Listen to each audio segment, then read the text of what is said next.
আসসালামু আলাইকুম। আমি আজ আপনাদের সাথে শেয়ার করব পাকিস্তানি খুব জনপ্রিয় একটি রান্না, পেশোয়ারি নামকিন। আমার তো খুব ভালো লাগে, কারণ ঘি দিয়ে রান্না করা হয় বলে এর টেস্টটা হয় দ্বিগুণ। প্রথমে মাংসটাকে ঘি দিয়ে ভেজে নিয়ে তার মধ্যে আস্ত পেঁয়াজ, আস্ত মরিচ এবং আস্ত রসুন দিয়ে দিলাম। তারপরে সুন্দর করে নেড়েচেড়ে ভেজে নিয়ে পানি দিয়ে দেব। পানি দিয়ে দেওয়ার পরে তার মধ্যে দিয়ে দেব আবার ঘি, কারণ এই ঘিয়ের ঘ্রাণটা মাংসের মধ্যে খুব স্ট্রংলি ঢুকবে। কিন্তু প্রথমে যে ঘিটা দিয়ে মাংসটা ভাজা হয় সেই ঘিয়ের ঘ্রাণটা থাকে না। এবার একটা ঢাকনা দিয়ে ঢেকে দিলাম।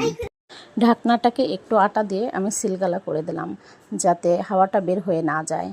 এভাবে আস্তে আমি 2 ঘন্টার মতো রান্না করেছি।